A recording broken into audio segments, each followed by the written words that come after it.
Article 19 is one of the Human Rights Acts. It states that everyone has the right of freedom of opinion and expression. The right includes freedom to hold any opinion without interference and to seek, receive, and impart information and ideas throughout any media regardless of frontiers.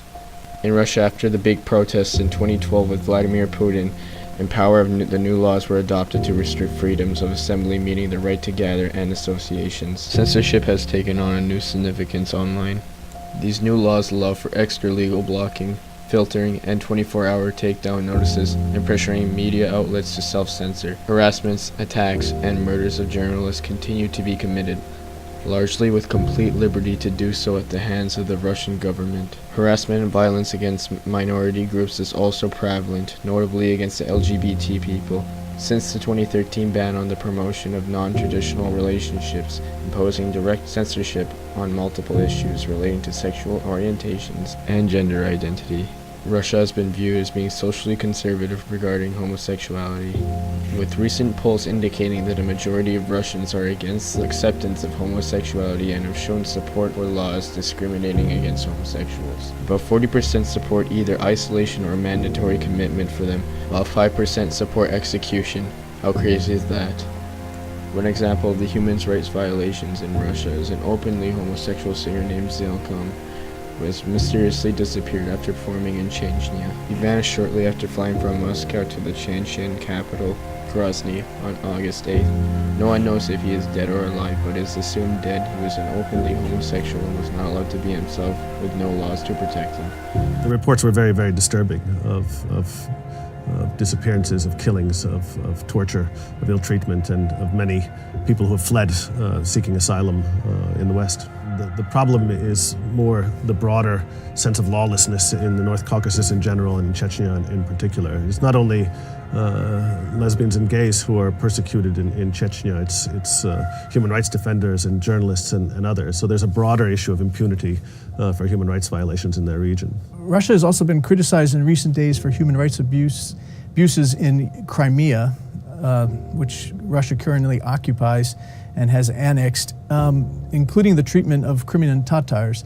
Now, is it true that you've been blocked from going to Crimea by Russian authorities? The Russian authorities have not cooperated with my office since my last trip to Crimea, which was in September of 2014.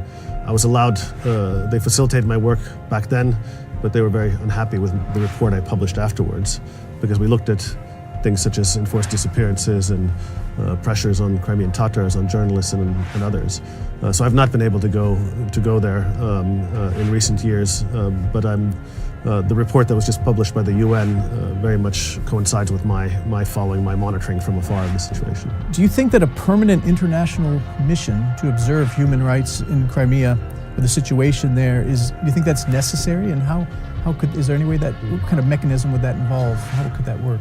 Well, I think that many NGOs have advocated for this, and I think it would be very useful to have some eyes and ears on the ground there, watching the evolution of the situation, because the independent human rights defenders and journalists have all been squeezed out of the situation. Either they're in detention or they've left. So it's very difficult to follow developments on the ground there, especially if we don't have access. So I'm for any human rights monitoring in Crimea, whether it be by internationals or by locals or by Russian human rights defenders or by Ukrainian human rights defenders. Anybody can get access and monitor the situation on the ground, I think, is a good thing. I think the worst thing that we can do to the people of Crimea is leave them in isolation from the broader world.